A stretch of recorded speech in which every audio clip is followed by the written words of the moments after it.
Shalom à tous, bienvenue au nom de à l'école des Yeshua. Que l'Éternel Dieu vous bénisse, que l'Éternel Dieu vous remplisse, que l'Éternel Dieu vous fortifie dans les temps qui viennent. Gloire à l'Éternel, nous allons faire donc ici un enseignement et ce sera encore un enseignement sur la fête de Hanouka, enfin tout au moins un passage qui concerne la fête de Hanouka. Ce n'était pas prévu initialement, mais l'Esprit de Dieu m'a mis la main sur, en fin de compte, deux, trois petites choses très importantes qu'il convient d'approfondir. Remettons, si vous voulez, ces quelques instants à l'Éternel, notre Dieu, notre Père. Père très saint, nous te rendons grâce dans le précieux nom du Yeshua. Tu es le Dieu de la vie. Oui, tu es le Dieu de l'éternité. C'est toi qui nous aimons, qui nous fortifie, qui nous fait grandir en sagesse, en intelligence, à la gloire de ton saint nom, pourvu que nous restions attachés à toi. Oui, Seigneur, notre volonté, Seigneur, c'est d'être attachés à toi, rien qu'à toi, au travers de Yeshua Mashiach, celui qui est appelé le Christ. Aide-nous, mon Dieu, mon Père, à te faire plaisir. Montre-nous, enseigne-nous, afin que dans les temps qui viennent, les temps de détresse qui viennent, nous puissions être fortifiés comme il convient et être les témoins de ta vérité à la gloire de ton saint nom. Merci, Seigneur. Parle, Seigneur, ton serviteur écoute. Amen. Que l'Éternel Dieu vous bénisse, que l'Éternel Dieu vous garde. On va donc aller voir, en fait, ici, maintenant, dans, effectivement, le calendrier, juste pour vérifier, en fait, ici, quelque chose. Donc, ici, nous sommes au 9e mois, ok, et en fin de compte, nous arrivons là, en fait, à la fête de Hanouka, ok, qui aura lieu, donc, la semaine prochaine. Donc, il faut se préparer. Je rappelle que la fête de Hanouka, elle débutera le 14 décembre. Elle dure 8 jours. Okay. Aucun des jours de la fête de Hanouka n'est officiellement en fait férié, sauf le Shabbat, oui bien sûr. Donc ce qui est très important, je le souligne en fait encore, les Juifs messianiques du 1er siècle, les disciples de Yeshua, fêtaient, célébraient la fête de Hanouka afin d'en saisir toute la dimension messianique et prophétique. Non pas comme le faisait la tradition juive, non, mais selon effectivement la grâce et la vérité qui étaient révélées au travers de Yeshua HaMashiach. Cette fête, elle est importante, très importante. Je vous encourage donc à la découvrir avec simplicité de cœur. Comme vous le voyez à l'écran, Hanouka 4, c'est en fait le Shabbat qui se trouve dans la fête de Hanouka. Eh bien, il y a des passages à lire, notamment dans la Brit Hadasha, Marc chapitre 12, versets 18 à 34. Donc, les disciples de Yeshua avaient découpé à l'époque, au 1er siècle, l'évangile de Marc en 54 morceaux, plus quelques morceaux pour telle fête ou telle autre fête, tellement ils attachaient de l'importance à ces fêtes dans la dimension messianique et prophétique. Donc il faut nous apprendre à saisir cette opportunité afin de grandir devant l'Éternel à la lumière de Yeshua. C'était donc très important. Je vous encourage à découvrir, donc à faire cette fête, à faire célébrer cette fête. Nous avons fait un petit fascicule. Dessus, vous avez quelques psaumes, etc., d'introduction pour vous aider en fait à démarrer, mais évitez de tomber dans un rituel religieux trop lourd qui en fait ne viserait qu'à contraindre en fait les âmes et en fait à ne pas se tourner vers l'Éternel Dieu avec grâce et vérité. C'est donc très important de découvrir avec le cœur la dimension messianique et prophétique de cette fête.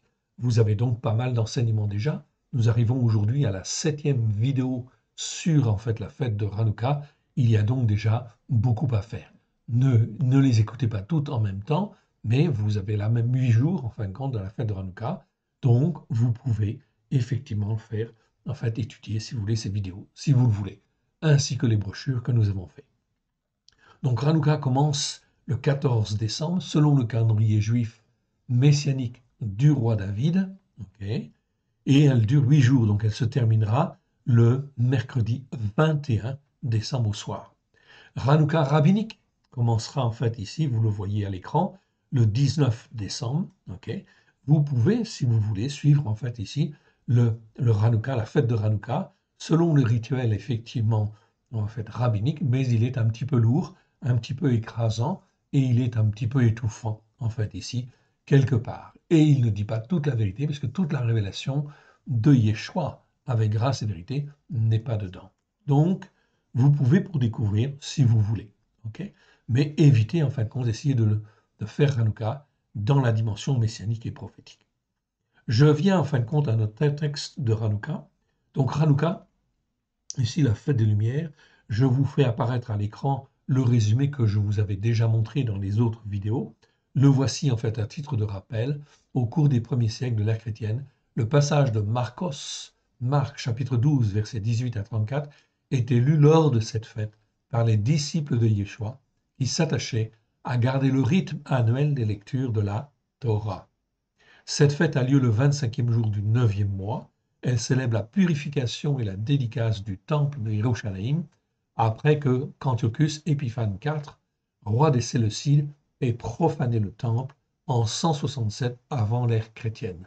Donc la fête de Hanouka n'était pas célébrée en fait avant. Oui, bien sûr, elle sera célébrée bien plus tard.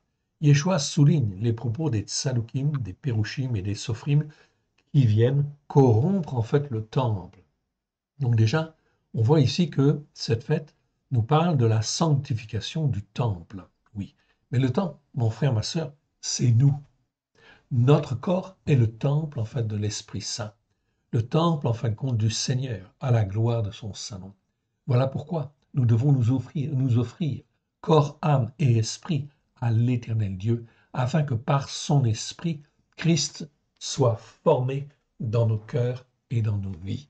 C'est donc bien effectivement cette fête messianique et prophétique a bien une dimension de sanctification pour chacun de nous. Chacun de nous. Dans le passage en fait ici de Marc, chapitre 12, versets 18 à 34, nous avons vu déjà dans la vidéo 6, nous avons vu le premier passage. Marc, chapitre en fait ici, 12, versets 18 à 27. On l'a étudié plus en détail. Il nous restait effectivement le passage de Marc 12, versets 28 à 34, afin de l'approfondir bien sûr et de bien comprendre ce que Yeshua veut nous dire. Yeshua souligne en fait notamment dans ce passage les propos des Tsadukim, des Pérushim, et des Sophrim en fait aussi. L'attitude en fait religieuse à l'époque, en fait ici, est effectivement extrêmement forte et extrêmement écrasante sur le peuple, mais en réalité, on n'est pas dans la vérité. Donc c'est ce que Yeshua veut nous expliquer en fait ici. Donc, d'abord, dans le premier passage, il va parler des Tsadukim et des Pérushim en fait ici, et des anciens en réalité. D'accord ? Mais les Tsadukim en particulier, en fait, ne croyaient pas, bien qu'ils soient sacrificateurs dans le temple, ils ne croyaient pas à la résurrection. Les pharisiens, eux, croyaient en fait en la résurrection. D'accord ? Les scribes, en fait, ici, les sophrim, croyaient en la résurrection. Mais les tsadukim, c'est-à-dire les sadducéens, eux ne croyaient pas à la résurrection. Donc, eh bien, ils vont poser quelques questions, effectivement, à Yeshua, et Yeshua va répondre. Va répondre, en fait, ici, d'une manière très sage, très intelligente, bien évidemment, aux tsadukim qui ne croient pas à la résurrection. C'est pour cela que les sophrim vont entendre ici ce que Yeshua dit, en fait, ici, aux tsadukim, bien sûr, et aux anciens. Et il va dire, en fait, ici, ils vont dire, effectivement, tu as raison. Mais ils ont, eux, d'autres travers que nous allons voir et que nous allons étudier. C'est donc là quelque chose de très, très important. Alors, puisque le Yeshua nous montre, eh bien, on va les voir.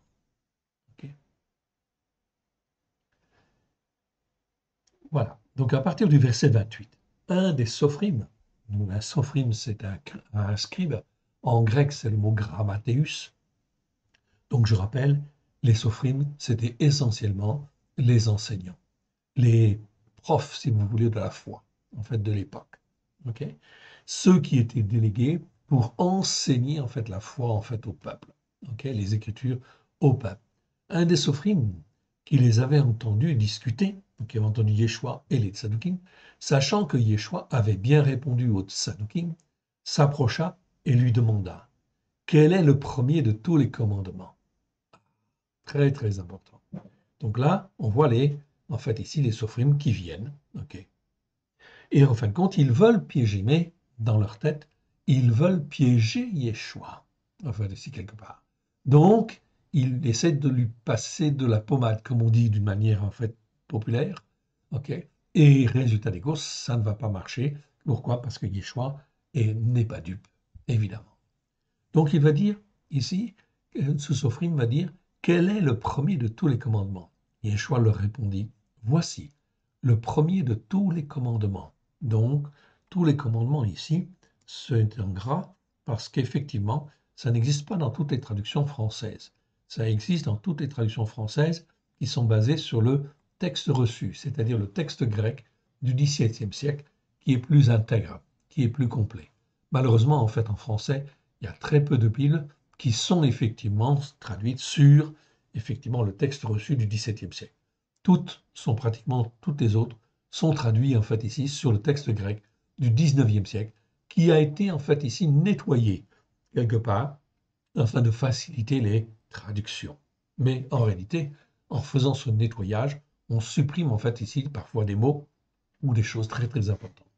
Donc, les Nouveaux Testaments qui sont traduits sur le texte reçu, en fait, ici, ils ne sont pas nombreux. Vous avez d'abord la David Martin, okay, qui est une très ancienne traduction, qui date du XVIIIe siècle, et effectivement la traduction de Osterwald, qui en fait ici a été utilisée par les protestants, mais qui n'a pas beaucoup en fait évolué par rapport en fin de compte ici à la compréhension moderne. Et enfin, ici, la Torah accomplie, c'est-à-dire que là vous avez une traduction revue, corrigée, qui est à jour en fait aujourd'hui en 2022 et qui permet bien sûr de corriger tout un certain nombre de mots, de versets qui en fin de compte ne sont pas à jour, si je puis dire, dans la compréhension qu'on peut avoir aujourd'hui du message de Yeshua, bien ancré sur la Torah, les prophètes et les psaumes. Je vous conseille donc vivement ce Nouveau Testament qui s'appelle La Torah accomplie et en fin de compte de l'éplucher, d'en faire un livre de référence et d'en parler autour de vous. C'est très, très, très important. Donc Yeshua leur répondit, ok, voici le premier de tous les commandements. Écoute Israël. L'Éternel, notre Elohim, l'Éternel est un. Déjà, dans toutes les traductions, vous voyez ici que c'est traduit en français Seigneur. Le Seigneur dit à mon Seigneur, ok, ou alors en fait ici, écoute Israël, le Seigneur, notre Dieu, le Seigneur est un. En réalité, le mot Seigneur ici, c'est pas le mot Seigneur qui doit être là. Si nous regardons en fait Deutéronome chapitre 6, verset 4, on voit bien qu'ici le verset dit « Écoute Israël, l'Éternel », là c'est le tétragramme, notre Elohim, l'Éternel est un. Donc on peut dire l'Éternel, okay, ou on peut dire Yod et Vavé, comme vous voulez. Ce sont des bonnes interprétations, en fait, ici pour parler du tétragramme. C'est donc très important. Ici, c'est une correction. Et cette correction, vous l'avez là dans notre traduction, mais vous ne l'avez pas ailleurs. Okay. Même dans les traductions françaises par rapport au texte reçu, en fait, les traducteurs n'ont pas fait attention. Pourquoi? Parce que ces informations-là nous viennent de la Torah. Or, Yeshua dit bien ici l'Éternel, notre Elohim, l'Éternel est un. Yeshua en aucune manière ne déformera les Écritures. Verset 30. Et tu aimeras l'Éternel, ton Elohim, pareil ici, ou Yod et Vavé, ton Elohim, de tout ton cœur, de toute ton âme, de toute ta capacité à réfléchir et de toute ta force. C'est là le premier commandement. C'est donc très important. On voit ici, dans nos Bibles, c'est traduit en fait ici par pensée. De toute ta pensée, de toute ta force. C'est là le premier commandement. C'est pas tout à fait faux, oui, mais ce qui est embêtant, c'est qu'ici c'est le mot dianoia en grec. Et effectivement, en grec, vous avez en fait une douzaine, enfin exactement 11 mots grecs qui parlent de pensée. Et dans nos traductions, elles sont faites un petit peu, je ne vais pas dire à la va-vite, mais tous ces 11 mots grecs sont traduits pratiquement par pensée.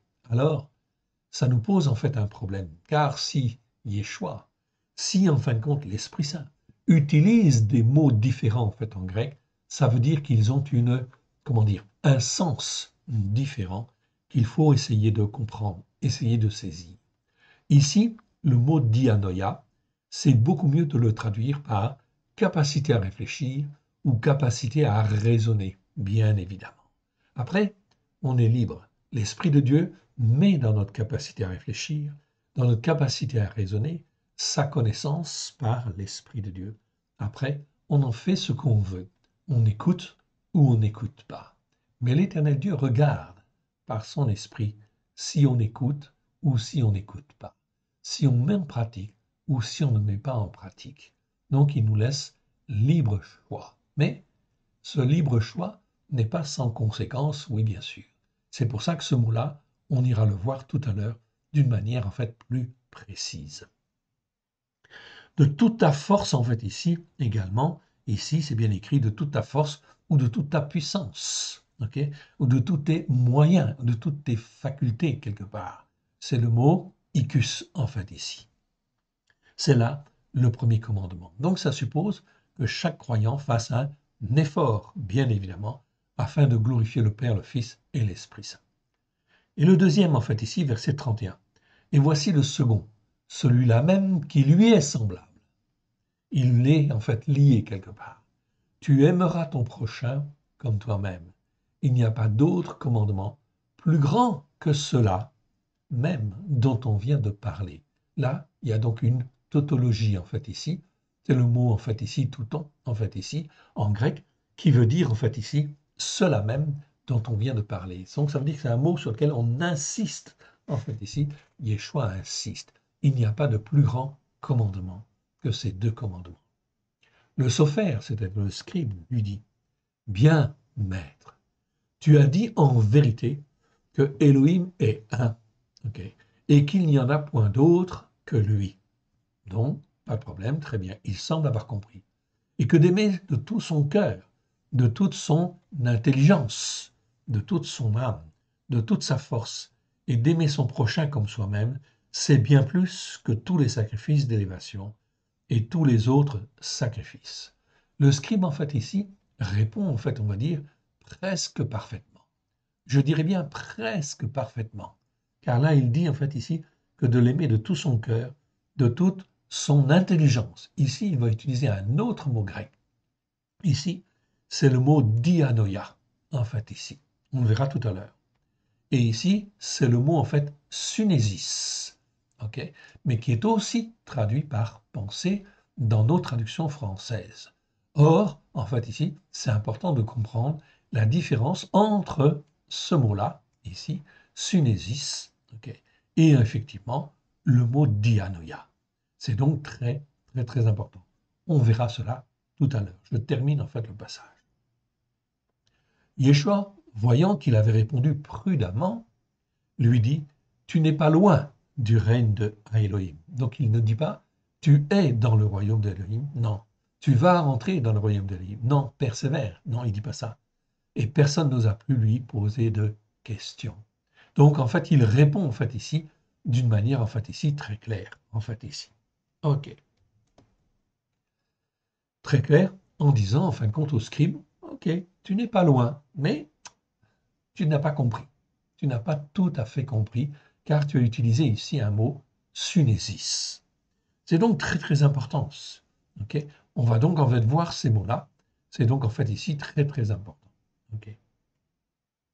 Donc sunésis, le scribe il utilise ce mot-là. Vous voyez, ok, ici, sunésis. Okay. J'y reviendrai tout à l'heure. Okay. Sunésis, il utilise ce mot-là qui est utilisé 7 fois.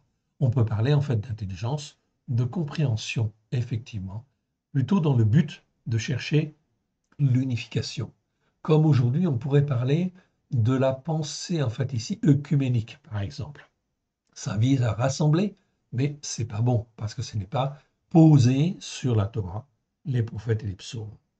Okay. Là, on est dans la compréhension, la sunésis, le bon sens, si je puis dire, mais ce n'est pas le bon sens spirituel que Dieu veut. Ok. On a donc un autre mot, en fait, ici, qui nous intéresse, qui est en fait le mot dianoia. Je vais vous le montrer, le voici.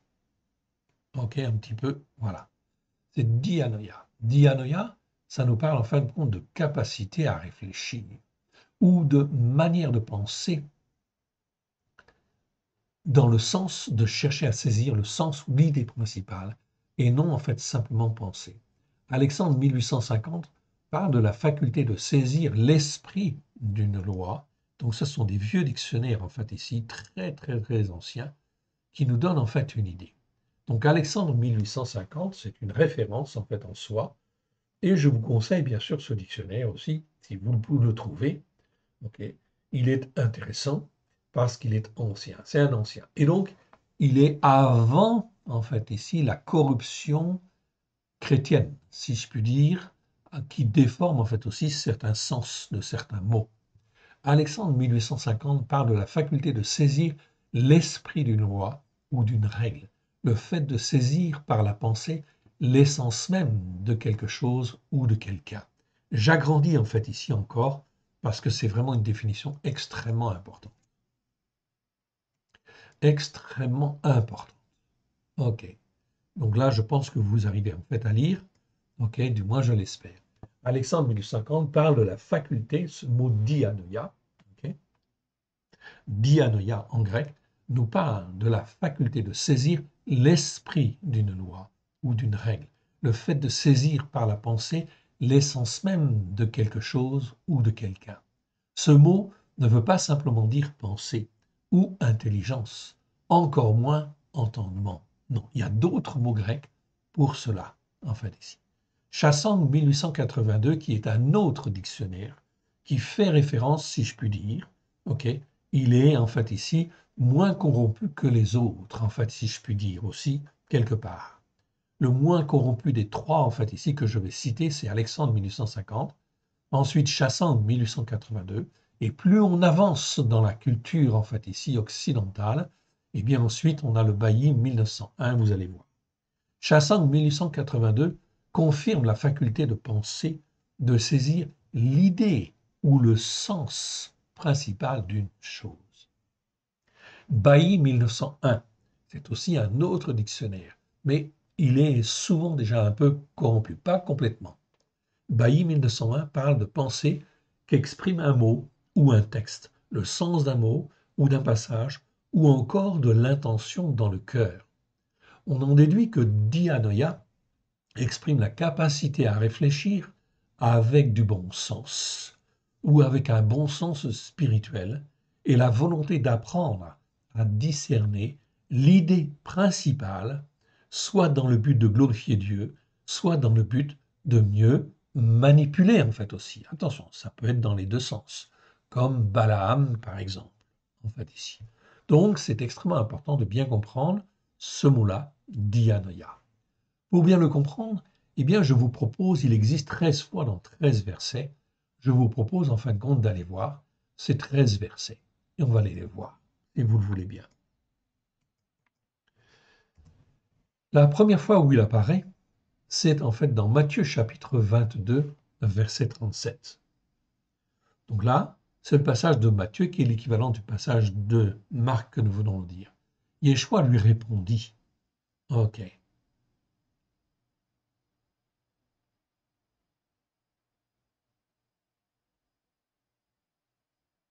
Voilà. Ok. Ici, c'est en fait dans Matthieu, ce sont les pérouchim en fait qui parlent. Donc certainement à un autre moment, c'est pas les Sadducéens, c'est en fait ici les pérouchim. Les pérouchim, c'est d'ailleurs les pharisiens, ayant appris qu'ils avaient réduit au silence les Tsadoukim, donc les Sadducéens, se rassemblèrent et l'un d'eux, qui était censé bien connaître la Torah, ok, dans nos Bibles c'est traduit docteur de la loi, donc qui est censé bien connaître la Torah, c'est mieux, lui fit cette question pour le mettre à l'épreuve. Donc on voit que ici, ce pharisien-là, il pose la question, il pose le même type de question que les scribes, en fait, ici, quelque part. Ok, quel est le plus grand commandement de la Torah? Yeshua lui répondit, tu aimeras l'Éternel, ok, ici c'est toujours l'Éternel, ton Elohim, de tout ton cœur, de toute ton âme et de toute ta capacité à réfléchir. C'est-à-dire que notre capacité à réfléchir doit être là afin effectivement de fonctionner et de chercher en fait l'idée principale pour glorifier le Père et le Fils et le Saint-Esprit dans nos cœurs et dans nos vies. C'est là même le premier et le plus grand commandement, et voici le second qui lui est semblable. tu aimeras ton prochain comme toi-même. De ces deux commandements dépendent toute la Torah et les prophètes. Donc on voit bien que Yeshua est en train de ramener en fait ici les hommes et les femmes sur une compréhension plus exacte, en fait ici, plus spirituelle, en fait ici, de la Torah et des prophètes. Oui, bien sûr. On n'est pas ici dans la théologie du remplacement, on est bien sur la Torah et les prophètes. Donc Yeshua enseigne et essaie de ramener les Sadducéens, les pharisiens, les scribes, tous les hommes en fin de compte ici qui ont une capacité à réfléchir déformée, qui ont une capacité à raisonner qui n'est pas bonne, qui n'est pas saine devant l'Éternel, tout simplement. Pourtant, ce sont des croyants. Ils sont tous des croyants ici. C'est donc très important de bien comprendre, à discerner aussi aujourd'hui, lorsque les hommes et les femmes parlent, eh bien on peut comprendre en fait où ils en sont et effectivement, est-ce que c'est la peine d'argumenter ou de ne pas argumenter. Vous voyez que Yeshua, lui, une fois qu'il a répondu et il n'insiste pas. De ces deux commandements dépendent toute la Torah et les prophètes. Voici ce qu'il dit pour conclure en fait ici le passage. On va donc un petit peu plus loin. On va maintenant dans Marc chapitre 12, verset 30, c'est celui qu'on a lu tout à l'heure. Et tu aimeras ton Elohim, de tout ton cœur, de toute ton âme, de toute ta capacité à réfléchir et de toute ta force. C'est là le premier des commandements. Voilà ce que Yeshua répond aux scribes, ici cette fois-ci, aux scribes, en fait ici, tout simplement, dans le passage de Marc chapitre 12, verset 30. On continue et on arrive maintenant dans le chapitre de Luc. Luc chapitre 1, verset 51. Ok. Il a déployé la puissance souveraine de son bras. En fait, on parle de l'Éternel, le Tout-Puissant. Okay. C'est Myriam qui parle, Marie. Et Myriam dit, mon âme exalte l'Éternel. Ok, Yod et Bavé. Je ne parle pas de la Marie catholique, hein, on est bien d'accord. Je parle de Myriam, la jeune femme hébraïque, la jeune femme qui est bien posée sur la Torah, les prophètes et les psaumes, et qui n'a pas de culte en fait idolâtre, certainement pas. Et Myriam dit, mon âme exalte l'Éternel, et mon esprit se réjouit en Ha Elohim, mon Sauveur, parce qu'il a jeté les yeux sur l'abaissement de son humble servante. Car voici, désormais, toutes les générations me diront bienheureuse, parce que le puissant ici, ou le tout-puissant, c'est le puissant de Jacob, donc on est bien dans la pensée en fait hébraïque en fait ici, et sa bonté miséricordieuse s'étend d'âge en âge sur ceux qui le craignent. Il a déployé la puissance souveraine de son bras, il a dispersé ceux qui avaient dans le cœur la pensée de réfléchir d'un orgueilleux, c'est-à-dire la pensée de raisonner comme un orgueilleux quelque part.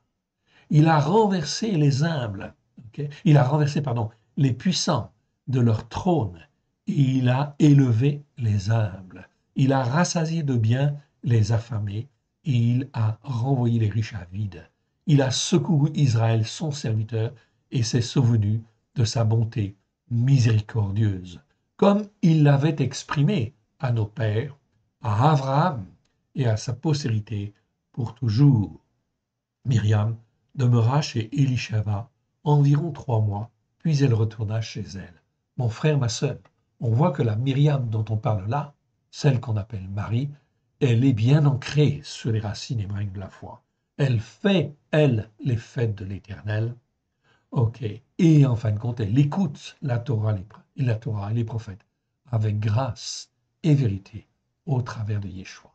N'oublions jamais cela. Ceci est extrêmement important dans notre capacité à réfléchir, afin qu'on n'ait pas une capacité à réfléchir qui soit, en fait, ici comme celle des orgueilleux, des prétentieux, de ceux qui croient savoir, comme les Sadducéens, ou comme des pharisiens, ou comme des scribes, mais qui en réalité ne savent rien, qui sont pourtant des croyants, on est bien d'accord, mais qui ne savent rien, quelque part. Ils sont à côté de la plaque. C'est donc extrêmement important de bien comprendre en fait cela. On y va. On va un petit peu plus loin et maintenant on va dans Luc chapitre 10. Donc Luc chapitre 10, ok, au verset en fait 27. Je vais reprendre, ok, à partir du verset 25. Ok. Luc chapitre 10, verset 25. Et voici un de ceux qui étaient censés connaître la Torah, ok, se leva et dit à Yeshua pour le provoquer. Donc là, on voit bien, on a vu le cas des pharisiens, on a vu les sadducéens, on a vu les scribes, ok. Et là, on voit en fait ceux qui sont censés connaître la Torah, ok. D'accord. Se leva et dit à Yeshua pour le provoquer, Maître, que dois-je? Donc là, on est bien en fait ici quelque part dans des sentiments d'orgueil pour le provoquer. Maître, que dois-je faire pour hériter la vie éternelle? Yeshua lui dit, qu'est-il écrit dans la Torah? Ok, Yeshua ramène en fait ici à la Torah. Qu'est-il écrit dans la Torah? Il répondit, tu aimeras l'Éternel, ton Elohim, de tout ton cœur, de toute ton âme, de toute ta force, de toute ta capacité à réfléchir ou ta capacité à raisonner, bien sûr. Ok, et ton prochain comme toi-même. Ok. Donc ça, c'est très important. Donc là, ça veut dire, Yeshua est en train de dire à cet homme qui est censé connaître la Torah, en fait ici, qu'il réfléchit en étant à côté de la plaque. Tu as très bien répondu, lui dit-il. Ok, dit-il. Lui dit Yeshua, fais cela et tu vivras. Donc Yeshua l'encourage cette fois-ci. Tu as très bien répondu, il dit. Lui dit Yeshua, fais cela et tu vivras. Mais lui, voulant se justifier, dit à Yeshua, et qui est mon prochain? Donc on voit qu'il insiste en fait ici quelque part. Pourtant, il avait bien répondu. Mais il y a quelque chose qui ne va pas. Yeshua reprit la parole et dit, un homme descendait de Yerushalayim à Yéricho. Il tomba au milieu de brigands qui le dépouillèrent et le chargèrent de coups et s'en allèrent, le laissant à demi-mort. Un Cohen, Cohen, c'est un sacrificateur, qui par hasard descendait par la même voie, ayant vu cet homme, passa outre. Un Lévite, qui arriva aussi dans ce lieu, l'ayant vu, passa outre. Mais un Shomroni, c'est-à-dire un Samaritain, qui voyageait étant venu, fut ému de compassion lorsqu'il le vit, il s'approcha et banda ses plaies, en y versant de l'huile et du vin. Puis il le mit sur sa propre monture et le conduisit dans une auberge et eut le souci de s'occuper précisément et correctement de lui. Le lendemain, il tira 2 deniers, les donna à l'hôte et dit, prends le souci de t'occuper de lui, de ce que tu dépenseras de plus, je te le rendrai à mon retour. Okay, et c'est ce qu'il va faire, en fait, ici, d'une manière, en fin de compte, très précise. Lequel de ces trois te semble avoir été le prochain de celui qui était tombé au milieu des brigands? C'est celui qui a exercé la bonté miséricordieuse envers lui, répondit-il. Alors Yeshua lui dit, va, et toi, fais de même. Donc, ça paraît vraiment très, très simple. En fait, encore faut-il comprendre que dans notre capacité à réfléchir, qu'est-ce qu'il y a de mieux à faire? Voilà pourquoi il nous faut réfléchir. Dieu veut que l'on réfléchisse dans nos cœurs, ok, avec une bonne capacité à réfléchir, une bonne capacité à raisonner. Si nous pouvons avoir une bonne capacité à raisonner, si nous nous attachons à Dieu, si on se repent de ses péchés, de ses transgressions, de ses iniquités, et quand on dit se repentir de ses péchés, c'est aussi se repentir de tout l'orgueil qui a pu être dans nos cœurs et dans nos vies, et qui a fait qu'on n'a pas toujours bien raisonné comme il le faut. Alors il convient de s'humilier et de demander pardon à l'Éternel. Allons un petit peu plus loin, bien sûr, dans cette capacité à réfléchir. Ok, Éphésiens chapitre 1, verset 18. Ok. Donc, c'est Paulos qui parle, et il parle aux Éphésiens. Ok. Éphésiens chapitre 1, à partir du verset 15. C'est pour cela même que moi aussi, ayant entendu parler de votre foi au Seigneur Yeshua et votre amour pour tous les saints, je ne cesse d'être reconnaissant pour vous, afin, faisant mention de vous dans mes prières, afin que l'Élohim de notre Seigneur Christ Yeshua, le Père de gloire, vous donne un esprit de sagesse et de révélation dans sa connaissance précise et correcte. Ça, c'est un mot très important. On l'avait déjà vu, en fait, c'est le mot épignosis. Épignosis, ce n'est pas la connaissance tout court, c'est la connaissance précise et correcte de Dieu. Cela se fait par l'étude de l'Écriture et bien sûr la méditation de l'Écriture, bien évidemment, lorsqu'on écoute et qu'on médite régulièrement. Toutes les semaines, bien sûr, par exemple, ok, si possible, au moins, en fait, ici. Verset 18, ok. Donc, Yeshua prie, ok. Il dit que l'Élohim de notre Seigneur Christ Yeshua, ok. Donc, Paul aussi dit, afin que l'Élohim de notre Seigneur Christ Yeshua, le Père de notre gloire, ok, vous donne un esprit de sagesse et de révélation dans sa connaissance précise et correcte. Qu'il illumine les yeux de votre capacité à réfléchir, de notre manière de réfléchir, pour que vous sachiez quelle est l'espérance qui s'attache à son appel, quelle est la richesse de sa gloire, de son héritage, qu'il réserve aux saints, etc., etc. Donc, je vous laisse découvrir ces traductions-là. Vous les avez dans la Torah accomplie, bien évidemment. Ok. C'est donc bien revu, bien corrigé, etc. Nous continuons et on va maintenant, en fin d'ici, on va sortir de Éphésiens et on va aller, en fin de compte, dans Éphésiens, on reste dans Éphésiens, pardon, mais on va aller au chapitre 2 cette fois-ci. 2 versets, en fait 3. Je vais reprendre à partir du verset 1. Vous étiez morts par vos offenses et par vos péchés, dans lesquels vous marchiez autrefois, selon le train de ce monde, selon le prince de l'autorité de l'air, ok, ou de la puissance de l'air, comme on veut, c'est bon. De l'esprit qui agit maintenant dans les fils de la rébellion. Là, on parle des fils de la rébellion. Voilà pourquoi. On voit très bien, en fait, ici, ce qui est extrêmement important, c'est d'apprendre la soumission et l'obéissance au Père. Verset 3. Nous tous aussi, nous étions de leur nombre, et nous vivions autrefois selon les convoitises de notre chair, accomplissant les volontés de la chair et de notre capacité à réfléchir, qui n'était pas forcément sanctifiée, bien évidemment. Okay. Et nous étions par nature des enfants légitimes et héritiers de la colère, comme les autres. Donc ici, on voit que Paulos, il s'humilie bien sûr et il enseigne en fait aux Éphésiens à être remplis d'humilité par rapport à ce que l'on pense, par rapport en fait à notre manière de réfléchir, à notre capacité à réfléchir ou capacité à raisonner. On continue. Là, on arrive en fait dans Éphésiens chapitre 4, pardon, verset 18. Ils ont la capacité à réfléchir obscurcie. Donc là, on va prendre à partir du verset 17. Je dis donc cela même, et je déclare officiellement en l'Éternel, que vous ne devez plus marcher comme les nations, qui marchent selon la vanité de leur compréhension. Ici, donc, on a ici le mot compréhension. En fait, ici, c'est donc très important. On le verra en fait une autre fois. Verset 18. Ils ont une capacité à réfléchir obscurcie. OK. Dans la seconde, c'est marqué ils ont l'intelligence obscurcie. Très bien. Mais je ne peux pas traduire par intelligence, parce qu'il y a d'autres mots en fait ici qui en fait ici doivent être traduits par intelligence. On le verra tout à l'heure.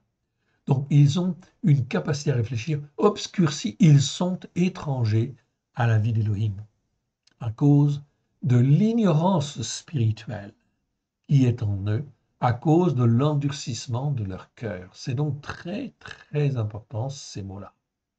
Étant devenus insensibles, ils se sont livrés à une conduite non réglée et insolente, pour commettre toutes sortes d'impuretés dans le corps, dans l'âme, dans l'esprit, jointes aux mauvaises pratiques pour avoir le bien d'autrui et pour avoir plus que les autres. Mais vous, ce n'est pas ainsi que vous avez appris Christ, si du moins vous l'avez entendu, et si conformément à la vérité qui est en Yeshua, c'est en lui que vous avez été instruits. Instruits à quoi faire? À vous dépouiller par rapport à votre vie passée du vieil homme qui se corrompt par des convoitises de tromperie en fait ici. Donc, c'est très important de bien comprendre que nous devons apprendre à nettoyer notre manière de réfléchir, notre capacité à réfléchir ou capacité à raisonner. On continue. On arrive en fait maintenant dans Colossiens. Colossiens chapitre 1, verset 21. Ok, chapitre 1, verset 21. Et vous qui étiez autrefois étrangers et ennemis par votre capacité à réfléchir. Donc on peut dire que la capacité à réfléchir aujourd'hui des non-croyants, elle est complètement en fait obscurcie, on est bien d'accord. Il faut vraiment, en fin de compte, la grâce de Dieu, la puissance de l'Esprit de Dieu pour ouvrir une étincelle de compréhension quelque part. Et ensuite, l'homme et la femme donnent son cœur et sa vie à Yeshua, si vraiment c'est son choix. Et ensuite, comment va-t-il se comporter? Est-ce qu'il va vraiment, en fin de compte, vouloir être émondé dans sa capacité à réfléchir, etc. Donc ça, c'est tout un travail qui doit se faire par l'Esprit de Dieu. Ok. Et c'est Yeshua lui-même qui, en fait, le fait dans nos cœurs, dans nos vies, par la puissance de l'Esprit de Dieu, dans le but de nous former, de nous façonner, afin que nous puissions être serviteurs ou servantes de l'Éternel, d'être fils ou filles de Sion à la gloire de l'Éternel. Et vous qui étiez autrefois étrangers et ennemis par votre capacité à réfléchir et par vos œuvres mauvaises sous l'influence du malin, il vous a maintenant réconciliés. Le sang de l'agneau, en fin de compte, est extrêmement important. Il nous lave, il nous purifie de toute cette manière de penser. Encore faut-il la renouveler et la fortifier, bien évidemment, sinon on va retomber. Il vous a maintenant réconcilié par quoi? Par sa mort dans le corps de sa chair, pour vous faire paraître devant lui saint, sans défaut, irréprochable. Si du moins, ok, ici c'est bien écrit, si du moins vous persévérez à rester parfaitement fondé et inébranlable dans la foi, sans vous détourner de l'espérance de la bonne nouvelle que vous avez entendue, qui a été proclamée à haute voix à toute créature sous le ciel, dont moi, Paulos, j'ai été fait serviteur. C'est donc vraiment très très clair, mais les messages de Paulos ici doivent nous bouleverser et nous faire comprendre que nous n'avons pas à fonctionner comme on fonctionnait en fait hier. Et notre manière de penser, notre capacité à réfléchir était en fait ici aveuglée hier. Il faut la nettoyer, il faut la purifier. Ok, on continue en fait ici et on arrive en fin de compte dans Hébreux. Hébreux en fin de compte chapitre 8. Hébreux chapitre 8 verset 10. Car c'est cette alliance-là même que je ferai avec la maison d'Israël. Après ces jours-là, dit l'Éternel, je mettrai les enseignements de ma Torah dans leur capacité à réfléchir. Donc là, on voit bien que le travail de Yeshua, en fait, consiste à nous révéler les enseignements de la Torah avec grâce et vérité, afin qu'elles soient dans notre capacité à réfléchir, si du moins nous écoutons et que nous mettons en pratique. Je mettrai les enseignements de ma Torah dans leur capacité à réfléchir. Je les écrirai dans leur cœur. Je serai Elohim pour eux et ils seront mon peuple. Donc, la transformation ici est absolument nécessaire, évidemment, et elle doit s'opérer, en fait, ici.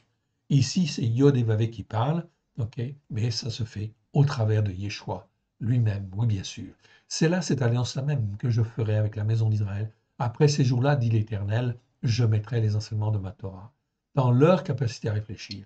Donc ici, je les écrirai dans leur cœur, je serai Elohim pour eux et ils seront mon peuple. C'est un verset absolument fantastique, merveilleux bien sûr, qui montre que l'Éternel Dieu fait tout par son esprit, bien évidemment, si nous nous rendons obéissants, si nous nous rendons soumis. Voilà pourquoi nous devons apprendre à écouter les faits de l'Éternel, à les mettre en pratique, parce que ça nous apprend la discipline, parce que ça nous apprend à être soumis, à être obéissants. Après, l'Esprit de Dieu nous sonde, sonde nos cœurs, sonde nos reins et nous fait avancer. Oui, bien sûr. Donc voilà, et on continue en fait ici. On continue avec le verset, avec le mot dianoia. Et j'arrive en fait ici dans Hébreux chapitre 10, verset 16. C'est ici cette alliance-là même que je ferai avec eux. Après ces jours-là, dit l'Éternel, je mettrai les enseignements de ma Torah dans leur cœur, je les écrirai dans leur capacité à réfléchir. Donc c'est la même chose qu'on a vu dans le chapitre 8 tout à l'heure de Hébreux. Là, je le retrouve dans le chapitre 10. Donc Paulos explique bien, en fin de compte ici, aux Hébreux ce qu'il s'agit en fin de compte ici, ce dont il s'agit avec cette nouvelle alliance. Verset 17. Et je ne me souviendrai plus de leurs péchés, ni de leur absence d'enseignement de la Torah. Ici, dans les Bibles secondes, c'est traduit par iniquité. Non, c'est les absences des enseignements de la Torah. Ok.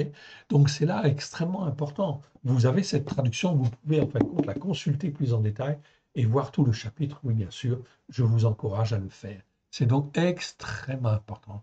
Ça ne peut que dire, pardonne-moi, Seigneur, pardonne mes péchés, mes transgressions, mes iniquités. Et je viens vers toi, je me couvre du sang précieux de l'agneau, j'invoque les mérites de l'agneau sur moi. Et je veux, Seigneur, que par la puissance de ton esprit, tu me formes, tu me façonnes comme tu le veux. Me voici, Seigneur. Parle, Seigneur. Ton serviteur écoute. Amen. Si vous faites cette prière, le Seigneur entend.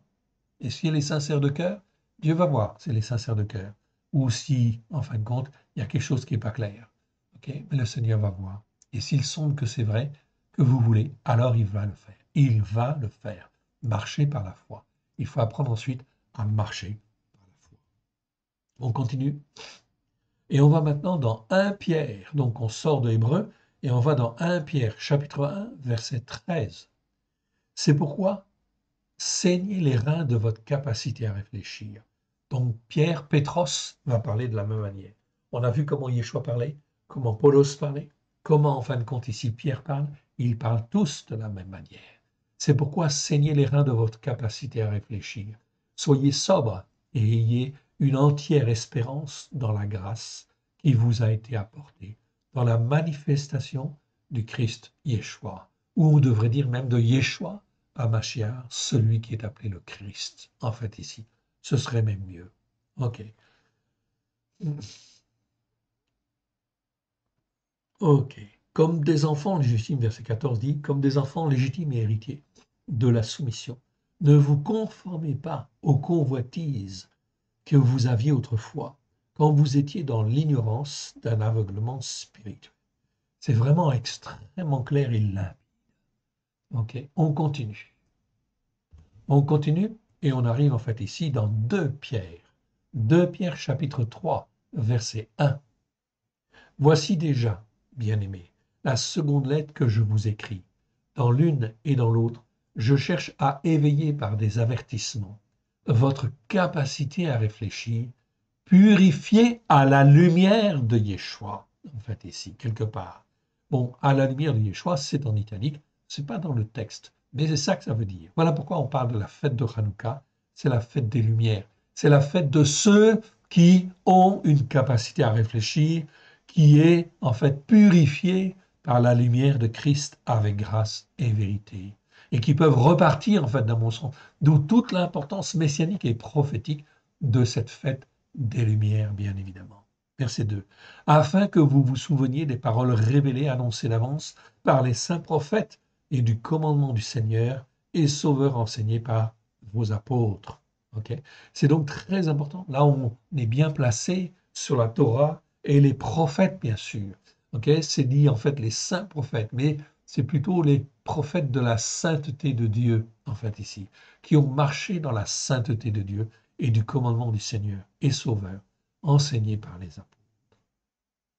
Ok. On continue en fait ici. Allez, on y va. Et on arrive en fait ici dans 1 Jean. Ah, là on passe à Jean. Donc on a vu comment Yeshua parlait. On a vu Paulos parle de la même manière. Ok. Pétros parle de la même manière. Jean Yohanan parle de la même manière. En fait ici, vous allez voir. Nous savons aussi que le Fils, donc ici c'est 1 Jean chapitre 5, verset 20. Nous savons aussi que le Fils de Elohim est venu et qu'il nous a donné une capacité à réfléchir pour connaître le véritable. Et nous sommes dans le véritable, en son Fils, Christ Yeshua. Celui-là même est l'Élohim véritable et la vie éternelle. Donc là, on voit bien que, en fait, ici, on a une capacité à réfléchir qui ne peut manquer que d'être illuminé de plus en plus à la gloire de l'Éternel. Donc vous voyez, dans le monde, il y a croyants et croyants Oui, bien sûr. Donc c'est extrêmement important et fondamental d'être bien placé. Je reviens en fin de compte dans le chapitre en fait ici, 12 en fin de compte de Marc, où nous étions tout à l'heure en fait ici. Je relis ce passage, on va arriver à l'autre mot. Tu aimeras l'Éternel ton Elohim de tout ton cœur, de toute ton âme, de toute ta capacité à réfléchir. Le mot, c'est dianoia en fait ici. Je vous l'écris à l'écran, comme ça vous l'aurez. Dianoia. OK. Dianoia. Voilà. C'est le mot dianoia qui existe en fait 13 fois dans 13 versets. OK. Je vous l'ai mis en fait à l'écran, comme ça en fin de compte, vous savez le retenir, et c'est celui qu'on le voit. Vous l'avez là en fait ici, dianoia, en fait ici, et vous avez tous les versets en fait ici, qui en fin de compte, où se trouve en fait ce mot-là, évidemment. OK. Ici, voilà. Les 13 versets en fait ici. OK. Je vous les agrandis, vous les avez là. OK. Vous pouvez faire pause et en fait aller le voir. Et vous verrez que le mot dianoia n'est pas toujours très bien traduit, de toute manière pas tout à fait homogène. Là, c'est traduit par pensée, ici pensée, pensée orgueilleuse, pensée cœur, ici pensée, l'intelligence obscurcie, pensée, esprit, esprit, entendement, intelligence, intelligence. Cela montre manifestement que les traducteurs antérieurs ne comprenaient pas, n'avaient pas accès à ces vérités. Pas vraiment, en fait, ici. Voilà pourquoi il convient effectivement de recaler, en fait, les choses. Donc, je vous encourage, en fait, à le faire, bien évidemment. Okay. Donc, je continue, en fait, ici. On parle de la capacité. Okay. Voici le premier de tous les commandements. Écoute, Israël, l'Éternel, notre Elohim, l'Éternel est un. Et tu aimeras l'Éternel, ton Elohim, de tout ton cœur, de toute ton âme, de toute ta capacité à réfléchir et de toute ta force. C'est là le premier commandement. Et voici le second, celui-là même qui lui est semblable. Tu aimeras ton prochain comme toi-même. Il n'y a pas d'autre commandement plus grand que cela, même dont on vient de parler. Le sophère, le scribe, lui dit, bien, maître, tu as dit là avec vérité que Elohim est un et qu'il n'y en a point d'autre que lui. Très bien. Et que d'aimer de tout son cœur. OK? De tout son cœur, de toute son intelligence. Là, il dit intelligence, OK? De toute son âme, de toute sa force et d'aimer son prochain. Comme soi-même, c'est bien plus que tous les sacrifices d'élévation et tous les autres sacrifices. Yeshua, voyant qu'il avait répondu prudemment, OK? Mais c'est pas avec intelligence. Ici, dans la seconde, c'est marqué avec intelligence. Non, il n'a pas répondu avec intelligence. Il a répondu prudemment ou raisonnablement, mais ce n'est pas le même mot. Ici, en fait, ici, c'est le mot sunésis. Sunésis, en fait, ici, que je vois, en fin de compte, ici, apparaître, voilà, à l'écran, c'est le mot sunésis. C'est pas le mot dianoia, en fait, ici. Yeshua parle, en fait, ici, de dianoia, en fait, ici. Okay, qui est la capacité à réfléchir. Ici, on parle de sunésis. Sunésis qui nous parle en fait beaucoup plus, en fait ici, d'intelligence. D'intelligence dans le but de chercher l'unification, de chercher, comment dire, l'entendement avec les autres. En fait ici, certainement, en fait ici, un peu comme l'œcuménisme, si vous voulez. Je cite à titre d'exemple cela, mais c'est en fait dans le but d'être comme les autres et non pas comme Dieu veut. Ce qui est important, c'est d'être comme Dieu veut. OK. Donc c'est ça en fait qui est important. Donc ce mot sunésis, on va le traduire par intelligence parce que c'est l'intelligence de l'homme ou les facultés de l'homme. Donc les facultés de l'homme, si elles ne sont pas suffisantes, il faut qu'il y ait en fait ici, comment dire, l'illumination de l'Esprit de Dieu dans notre capacité à réfléchir afin de prendre les bonnes décisions. Mais si, en fin de compte, je n'ai pas l'influence de l'Esprit Saint, okay, l'Esprit qui sanctifie, à ce moment-là, je ne vais pas raisonner d'une manière juste. Je vais raisonner avec mes propres capacités, mes propres moyens, ma connaissance, okay, mon savoir, mon intelligence, quelque part. Et ce n'est pas suffisant. Allons voir, en fin de compte, ce mot-là, si vous le voulez bien. En fait, ici, on va aller voir ces 7 versets pour bien faire la différence, en fait, ici. Donc, c'est le mot, en fait, ici, 64, c'est le verset 64. Donc, 64, Je tape en fait ici 64 dans la recherche, parce que ces mots-là, vous avez un lexique en fait à la fin, et vous avez ces mots, capacité à réfléchir, vous avez tous les versets en fait ici qui sont référencés. Et vous l'avez en fin de compte aussi, vous avez Sunésis aussi, 64 aussi, vous avez en fait ici tous les versets en fait également. Okay, vous pourrez les retrouver. Ça se trouve dans la Torah accomplie. Ok. Tous ceux qui l'entendaient. Ici, on est donc on revient en fait au début. Alors, je reviens au début, ok, pour être sûr en fin de compte de ne pas en manquer un.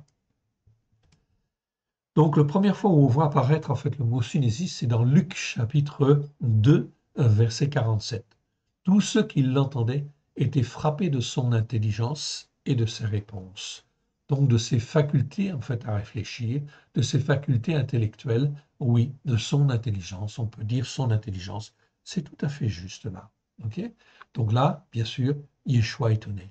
Au bout de 3 jours, verset 46, ils le trouvèrent dans le temple, assis au milieu des maîtres, les écoutant et les interrogeant. Tous ceux qui l'entendaient étaient frappés de son intelligence et de ses réponses. Oui, bien sûr. Ok. Donc là, c'est intelligence. On continue. On va dans 1 Corinthiens chapitre 1, verset 19. Aussi est-il écrit, je détruirai la sagesse des sages et j'anéantirai l'intelligence des intelligents. Ok. C'est-à-dire de tous ceux qui se disent sages ou qui sont remplis de connaissances quelque part, mais ce n'est pas à la lumière de Yeshua. Là, on est dans l'intelligence des hommes. L'intelligence terrestre, elle n'est pas spirituelle quelque part. C'est pour ça que Yeshua dit, j'anéantirai l'intelligence des intelligents. Intelligence, c'est sunétos, c'est la même racine, c'est-à-dire des gens qui savent beaucoup de choses, mais qui en réalité ne marchent pas par la foi. Donc là, quelque part, quelque chose de très très important, la marche par la foi. J'anéantirai l'intelligence des intelligents. On continue. Ok. On continue et on va voir en fait ici, maintenant dans Éphésiens chapitre 3, verset 4. En les lisant, vous pourrez percevoir avec l'esprit l'intelligence que j'ai du mystère de Christ. Donc ici, c'est Paulos qui parle, et il parle de l'intelligence, mais de la compréhension, si je puis dire, on peut dire ça, en fait aussi, que j'ai du mystère de Christ. Là, c'est dans un bon sens. On convient, on convient. Ensuite, ici, on va en fait ici dans Colossiens, chapitre 1. Chapitre 1, verset... Ah, je vais aller voir. Chapitre 1, ok, verset 8. Et on va reprendre en fait ici, à partir en fait du verset 6. Il est au milieu de vous et dans le monde entier. Il porte des fruits et va grandissant, comme c'est aussi le cas parmi vous depuis le jour où vous avez entendu et connu la grâce de Elohim conformément à la vérité, d'après les instructions que vous avez reçues d'Épaphras, votre bien-aimé compagnon de service, et qui est pour vous un fidèle serviteur de Christ, et qui nous a appris de quel amour l'Esprit vous anime, qui nous a appris en fait ici de quel esprit en fait ici, quel amour l'Esprit vous anime, que vous soyez remplis de la connaissance précise et correcte. Là, c'est un mot très important. On l'avait déjà vu, ok, mais c'est le mot épignosis. Donc de la connaissance précise et correcte de sa volonté, en toute sagesse et intelligence, et ici, intelligence sunétos, pardon, ok, mais en réalité, en fait ici, c'est l'intelligence, en fait ici, spirituelle, c'est-à-dire qui est en relation avec l'Esprit de Dieu.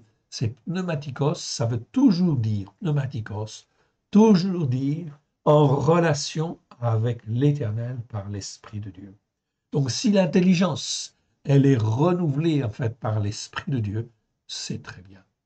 Pour marcher, en fait ici on le voit bien, pour marcher d'une manière digne du Seigneur et lui être entièrement agréable, portant des fruits en toutes sortes de bonnes œuvres et croissant dans la connaissance précise et correcte de Elohim. Okay, c'est donc très très très important.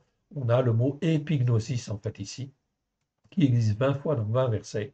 Ça veut dire la connaissance. Ce n'est pas gnosis tout simplement, C'est épignosis. Épignosis, ça veut dire la connaissance précise et correcte de à Elohim. À ce moment-là, en fin de compte, c'est très bien. On n'a rien à craindre. On continue et on va dans Colossiens chapitre 2. Chapitre 2, en fait, ici, au verset, en fait, ici, 1 et 2. On va prendre à partir du verset 1. Je veux en effet que vous sachiez combien est grand le combat que je soutiens pour vous, pour ceux qui sont à l'Oudéia, c'est-à-dire Laodicée, et pour tous ceux qui n'ont pas vu physiquement mon visage, afin que leur cœur soit consolé, qu'ils soient unis au moyen de l'amour et dans la richesse d'une pleine conviction de l'intelligence, ok, sunésis ici, de la connaissance précise et correcte du mystère de Elohim, le Père et du Christ. Donc là, on est bien dans la connaissance précise et correcte. L'intelligence, c'est-à-dire la compréhension, si je puis dire, ou la conscience, en fait ici, quelque part, en fait ici, c'est l'intelligence, mais c'est l'intelligence au sens de la faculté de comprendre, en fait aussi, quelque part. De la connaissance précise et correcte du mystère de Elohim, le Père et du Christ. Ok. Mystère dans lequel sont tous les trésors cachés de la sagesse et de la connaissance. Ici, en fin de compte, j'ai bien la connaissance précise et correcte, c'est épignosis, et ici j'ai bien gnosis, connaissance tout court, en fait ici. Donc c'est très important. Enfin, le dernier verset. Perçois l'esprit, ce que je dis, car l'Éternel te donnera une intelligence en toutes choses, c'est-à-dire une sunésis qui sera renouvelée, éclairée, si du moins tu écoutes et si tu mets en pratique. Okay. Le début, en fin de compte, de ce passage, donc c'est Paulos qui parle à Timothée. 2 Timothée, chapitre 2, verset 7. Voilà le conseil, en fait, ici, que Paulos dit à Timothée. Toi donc, mon frère, mon enfant, légitime et héritier, c'est Teknon ici. Fortifie-toi dans la grâce qui est en Christ Yeshua. Ok, pardon, excusez-moi.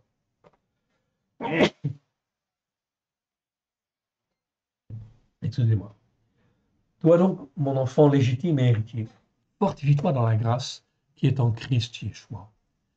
Est-ce que tu as entendu de moi, et ce que tu as entendu de moi en présence de beaucoup de témoins, confie-le à des hommes fidèles, qui soient capables de l'enseigner aussi à d'autres. Souffre avec moi comme un excellent soldat de Christ Yeshua. Il n'est pas de soldat qui s'embarrasse des affaires de la vie s'il veut plaire à celui qui l'a enrôlé, et la tête n'est pas couronnée s'il n'a pas combattu suivant les règles. Il faut que le laboureur travaille avant de recueillir les fruits. Perçois avec l'esprit ce que je dis par l'Éternel, car l'Éternel te donnera une intelligence en toutes choses. Donc une intelligence spirituelle, une intelligence qui soit renouvelée par l'Esprit de Dieu. C'est donc très important de comprendre en fait ici donc ces aspects-là. Nous avons fait en fait un petit tour sur en fin de compte ici ce passage en fin de compte de Marc qui est donc très très très important. Marc chapitre 12 verset en fin de compte ici donc 28 à 34. C'est donc très très très important en fait ici de bien comprendre ces choses-là. Remettons ces quelques instants au Seigneur qu'il puisse nous renouveler dans notre capacité à réfléchir et renouveler notre intelligence à la gloire de son Saint-Nom. Père très saint, nous te rendons grâce en le précieux nom de Yeshua et tant à main bienfaisant, que par ton esprit, tu puisses nous faire grandir à la gloire de ton Saint-Nom, afin que notre capacité à réfléchir soit renouvelée par ton esprit à la gloire de ton Saint-Nom, et que l'intelligence des choses, c'est-à-dire la compréhension des choses, puisse être formée, façonnée dans nos cœurs d'une manière bien meilleure, afin de te glorifier, toi, le seul vrai Dieu, et celui que tu as envoyé. Aide-nous, mon Dieu, mon Père, à te faire plaisir. Que l'Éternel Dieu vous bénisse, que l'Éternel Dieu vous garde. Ok. Et en fait ici, Rag Ranukah Sameach, que l'Éternel vous donne une joyeuse fête de Hanouka. Alléluia. Que l'Éternel Dieu vous bénisse. Shalom à tous. Amen.